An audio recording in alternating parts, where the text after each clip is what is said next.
Become a podcast buddy now and get exclusive access to the new podcast episodes. You can find more information about this on my website schulze-kopp.de. Welcome to this podcast.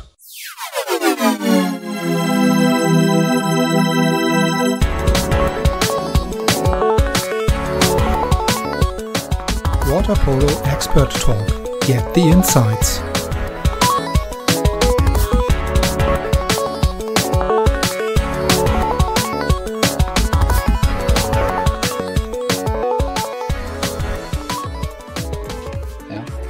But let's come back maybe from the future to the past again. You already mentioned that you're also playing 2 or 3 years for Partizan. In this case, you also trained and played with very known people and in the water polo scene. What are your experiences from this time in a foreign country again? So it was for me a huge culture shock, not only inside the pool, but also outside the pool. You know, coming from an environment, the Netherlands, everything is very easy and safe. And so I wanted to jump in the deep end, you know, no pun intended, to go to Serbia to really see, okay, do I have what it takes to make it here? I thought that was the best environment for me to try to develop. Originally, I went to Belgrade to play for Banjica for the second team. And then after doing 2 months of work, Vlado said, hey, listen, you can, you know, hop You're on. so good. Yeah. No, at that time, not even. But I think I was just, you know, a big, tall, let's say, strong body at that time. And he said, you can go on defender, you know, stay strong on the left shoulder, take some exclusions, and that can be your role for this year, you know, just to have an extra defender there. And so, yeah, working with them, it just really changed my mentality, just how I approach the sport. Everything, you know, in Holland, sports is really fun. You know, you don't have to, you know, play sports to survive, but that kind of intention of practicing there, you did. And, you know, I got a lot of great advices from a lot of great players. Like, you know, for example, I think one time Amanda told me, Dusa Mandic, he told me, listen, a lot of guys like you come here to Belgrade and they practice with us and, you know, the city is fun and there's a lot of distractions, but you came here to play water polo and, you know, you need to go all in. Every training, every, you know, gym, when you go home to rest, you know, you need to be completely, you know, professional. If you start to go out, party, get distracted, you know, you won't make it. So getting that kind of sense of focus, you know, that kind of sense of urgency, like how to prepare for practices, what to do, how to recover, you know, all those kind of things, that was like super important. Or just like how to play on defender. Because when I first arrived, I was, you know, I was not playing so strong on the defender. And a lot of the centers at the time, you know, you had all the great centers, you know, like Boris Lokovic. I would play against them and, you know, the first few games, they would just, you know, really eat me alive until some point, you know, my friend, other defender, Schulze-Kopp said like, hey, look, listen, you can come here as a foreign player.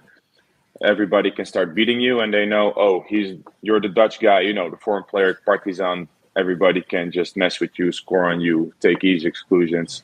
Or you can, you know, start as a new guy here and get the reputation like, oh, if I play against him, it's going to be very tough. It's going to be a big fight. It's going to be like a struggle, wrestling, you know, fighting, swimming, everything. But that kind of mentality change, it does a lot with you, with like how you play, how you approach, when you prepare the game really to enter a fight, not just to go play, have some fun, you know. And these were all things I had to learn. And these are all things that I learned, you know, from my teammates, you know, from working with Vlado, you know, increasing the practice hours, working on my technique. Basically, I had to change everything. When I came, you know, just they were like, okay, forget everything, you know, we're gonna like start you from scratch. So put it, yeah, doing all the extra jumps after practice, you know, over my legs, all that kind of work. So in the end, it was just like about putting in really hard work, trying to listen carefully, let this like humble mindset, like, okay, I don't know anything. I'm just going to listen to them. They're willing to help me put in the time. And from that, throughout the year, the first year that I was there, so the first, I would say, half year, I barely played. And then the second half of the year, that's when I started to get in the water more and more. And my first game in Champions League for Partizan, I think I played in February. And so the first, 6 months was really about just proving myself, putting in all the work, increasing my game, learning the system. Vlado was very meticulous about how he wanted us all to move in, a man down defense, where to be when who has the ball. And he demanded, excellence, just perfection. And going from an environment where I was from to going to an environment over there, it was day and night difference. So when February came around, I was, working my butt off for, 6-7 months. And finally, I was getting more opportunities to play.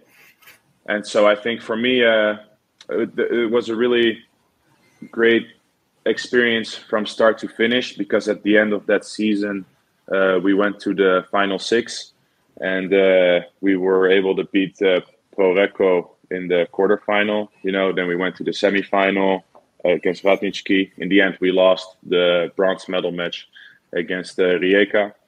But I was in the team there. I was playing. I was making minutes on the center defender, trying to be the best that I could in my role for the team. And that was just, if you could see from the start of the year, like, okay, I didn't play to all the way to the end, to the final 6. I was able to be in the team there and play. That was like just a huge, progress that happened. But that only happened because, I had to completely devote myself to this 24/7, just water polo and nothing else, just practicing, working hard. So many times I was thinking like, okay, I can't do this anymore. I'm dying. I can't go to practice. I can't swim. If he's going to ask me to swim something crazy now, like I won't be able to do it. And then, you jump in and you do it anyways. But like increasing your mental fortitude, just to put that bar higher and higher and higher. And every time doing something you think you can't do, it just, breaks down those barriers. And at some point you get like really confident, like, okay, nothing can break me now. I can play, like, the systems, strong teammates are helping me, so at one point, I was able to fit in, which was not so easy. But for that, I really had to kind of change who I was as a player, but even as a person. If you'd ask my family members after that year being in Belgrade, they would say I was a very different person than the year before I left, just because, you really have to change your mindset to that, winning mentality every minute of every day, or it's not good enough. And, in that time, actually, the Serbian national team also like played really well. They started to win all the games the years after they won the Olympics. So, I was really, like I say, lucky to be in that environment. And that really helped me, to become the player that I became. It's kind of like, for the Ironman, they say, iron sharpens iron. So that's really the case there, with being with those players, with those coaches, and just, having a mindset like, okay, I want to learn as much as I can, and I'm not going to give up. And I'll see if I'm good enough. If I'm not good enough, then I'll know. And if I can make it, okay, great. And then let's see how far I can go.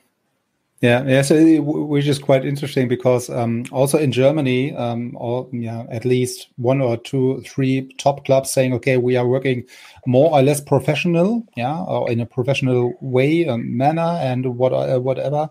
And when you go to a different or another country where water polo is really in a much more better position, in the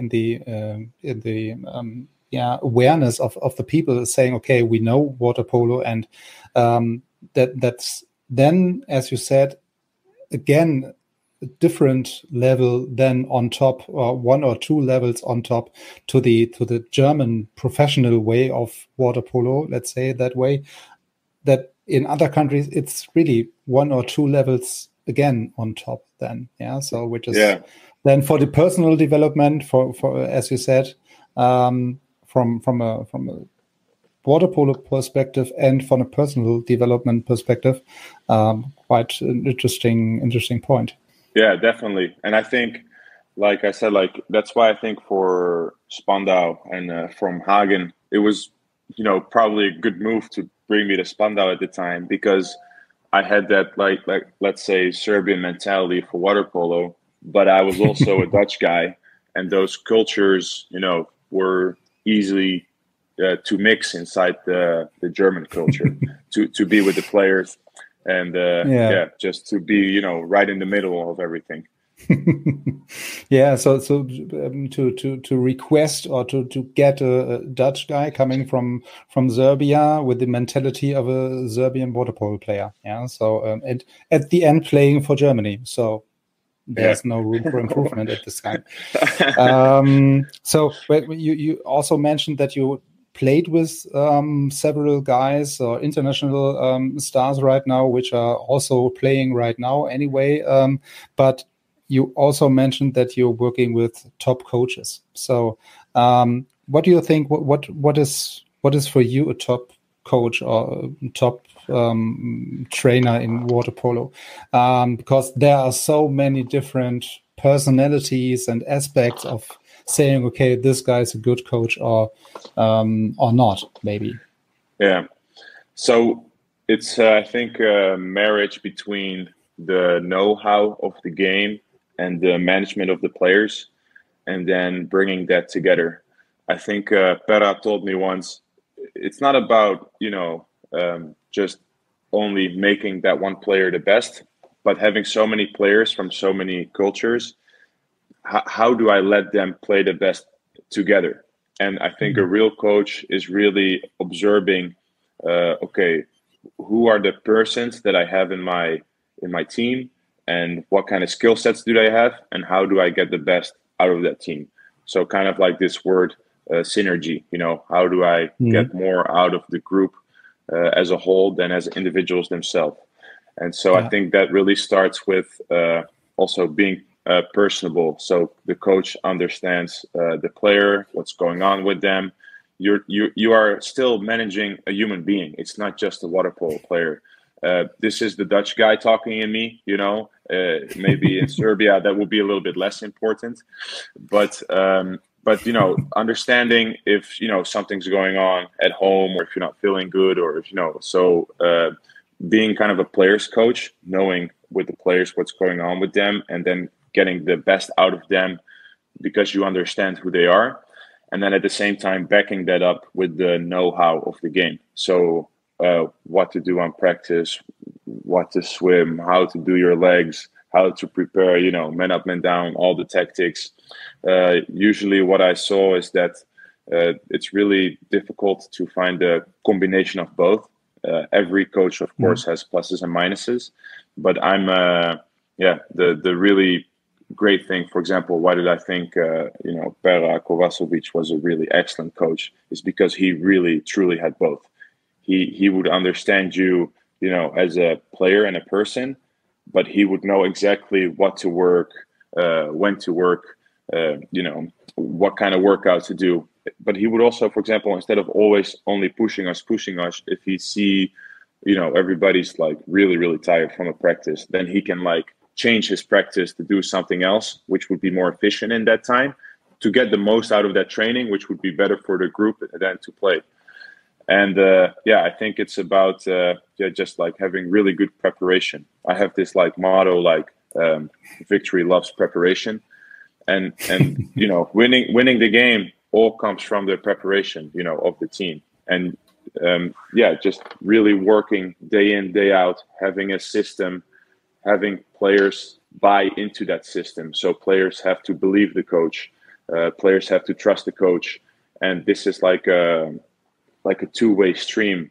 You of course, as an athlete, you want to work for yourself. I want the best for myself and for my team. A coach shouldn't motivate you, but you do need to have respect and trust for your coach and able to work on the really highest level. And I think, for example, also with Vlado, that was really excellent to be able to work with him, especially because also he was a defender, and I was able to learn all the intricacies of playing defender from him. I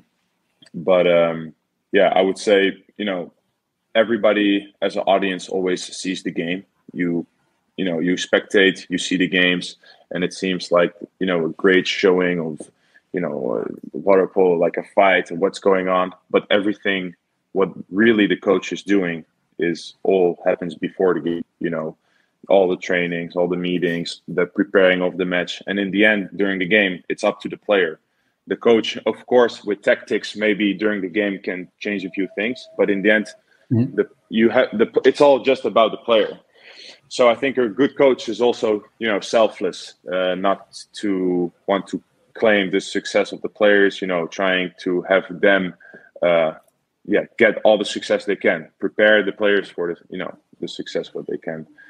So, So, and in this case, the main goal for a coach in this case is then to prepare the player as best as possible for the games, because during the game the coaches maybe do not have really the biggest impact on the game, because as I mentioned before, the players are really making the difference, making the impact on the game due to the actions in the game, in the water, and the coach is really then person also not the focus person or the best person saying, okay, I will make a difference or make an impact on the game due to whatever decision I make, maybe especially during the game, then, because I have to prepare the players be ready during the game for the game.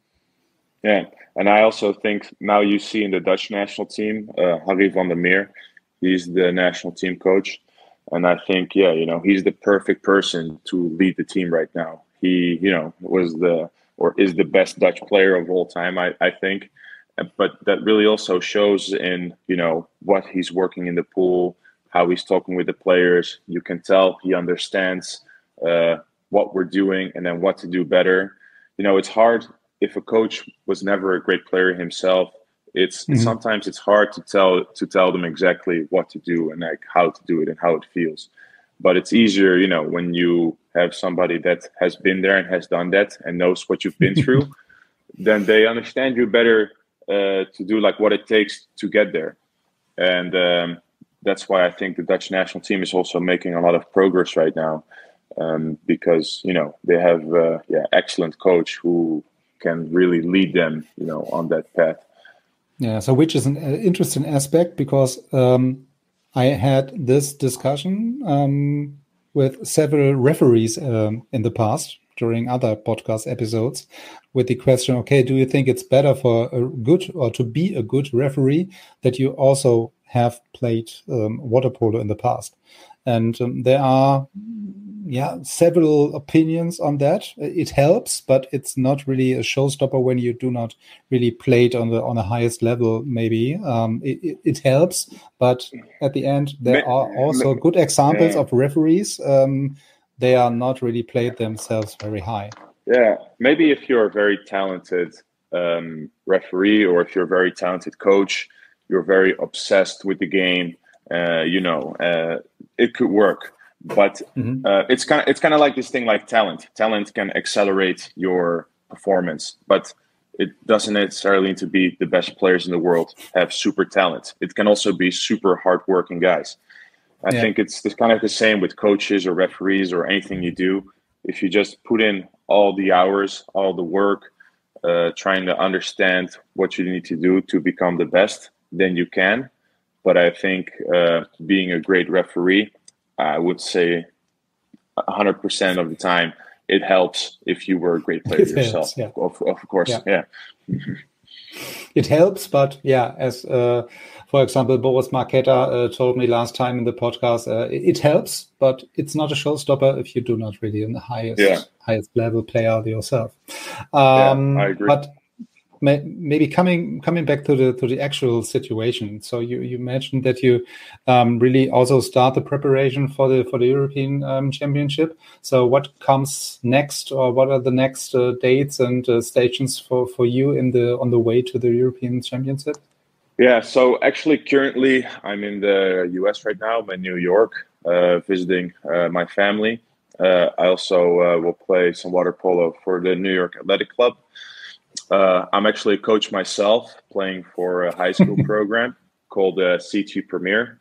We have Junior Olympics coming up in 2 weeks, so we've been working for that. But so this is what I'm doing in the next 2 to 3 weeks, just being involved with U.S. water polo.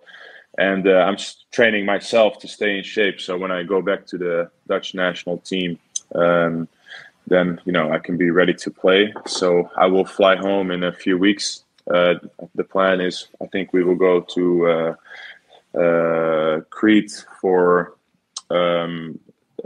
preparation tournament. We'll have a few weeks practicing in the Netherlands.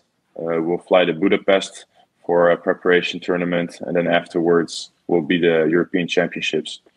So for me, it's a bit of a mix. Being a bit, doing individual work here, and then later on joining the team to start being with them full time.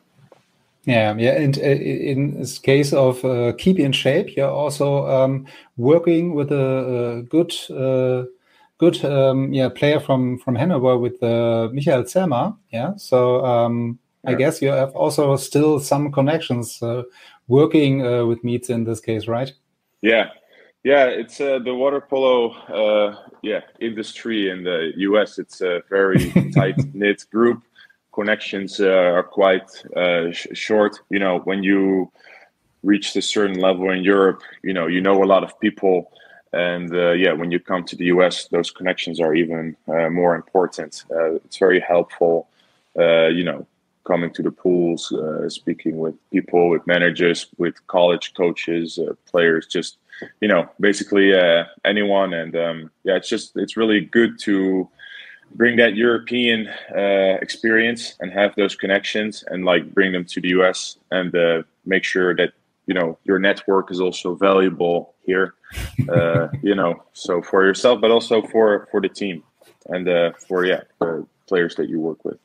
Yeah, and especially the point you mentioned right now regarding your network, so which is also a very important point, or oft mentioned point, I should say, during the last couple of podcasts, especially from the international guests, saying, okay, I create or I set up and develop my personal network during my active career, which is also helpful then at the end or after my active career, saying, okay, I have a network worldwide in best case, saying, okay, I can get a job over here and over there and whatever. Yeah. So I need to establish a connection, during my active career, which is also helpful after the active career.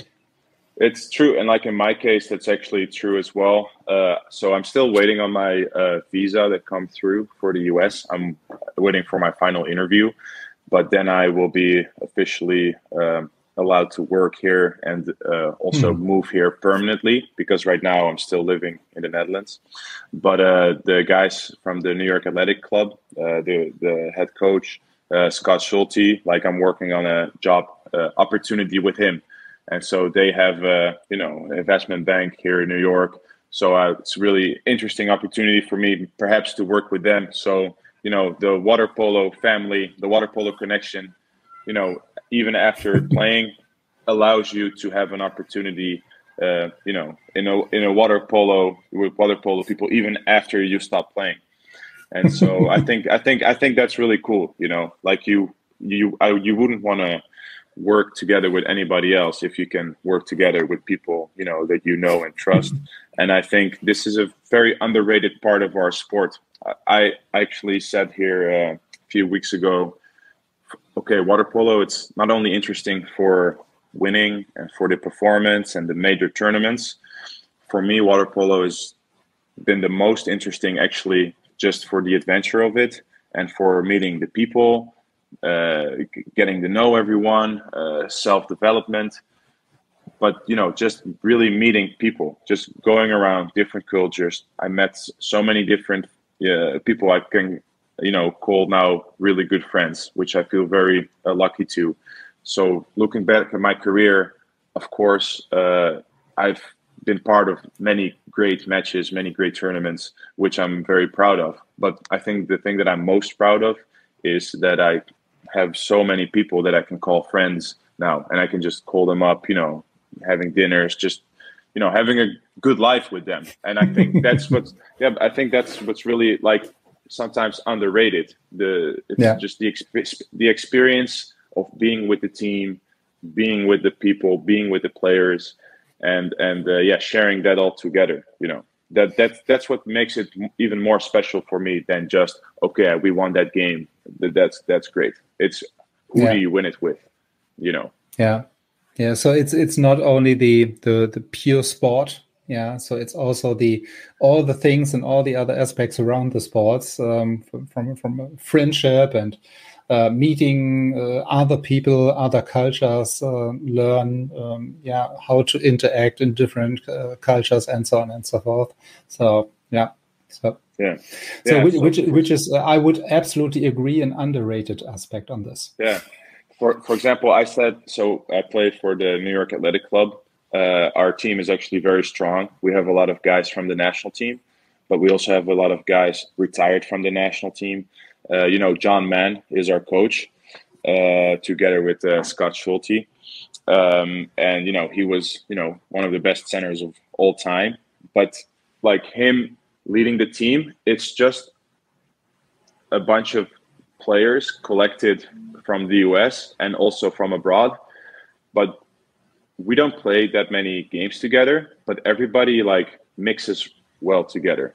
And it's like, I told one of my friends the other day, this is like the most fun team I've played in ever. And even that I haven't spent so much time practicing with them, we play very well together because we all like each other so much. And it's like a genuine sense of everybody likes together. Everybody likes going out together. We go for lunches or food, and these events just are really fun to be together. And that's, I think, why we play so well.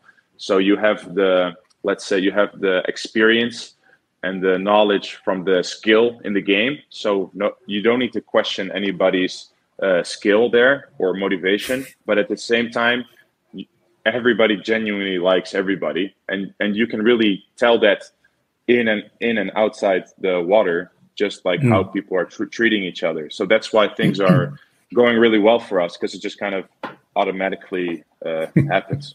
But that part, I think, is very underrated, that the team aspect of the people, just like, because we all like each other so much, everything else is kind of going automatically. Yeah. Okay. Yeah. So this sounds like a good, let's say, a closing statement. Yeah, so that we leave the people here in the podcast with these last idea and last impressions about water polo is more than only a sport. So I wish you. So first of all, I would like to say, okay, thanks for your time, for sure. Yeah, so that's normal, and also to share your experiences and thoughts with us. So. I wish you all the best for the next couple of weeks and months also. Yeah, not only in this case, not only in terms of water polo, but also for all the other aspects regarding job, family, girlfriend, whatever. Yeah, so we are not only talking about water polo sport right now. And thanks for your time, and was a pleasure. Yeah, thank you so much for having me. Nice chatting. And I'm looking forward to all the other interviews you're going to do. Yeah, absolutely. Yeah, so I would try to do my best not to stop here at the beginning. Yeah, so we are right now at the episode 60. Yeah, so 60, 62, 63. So, it's not the plan to stop right now. Amazing. Good to hear.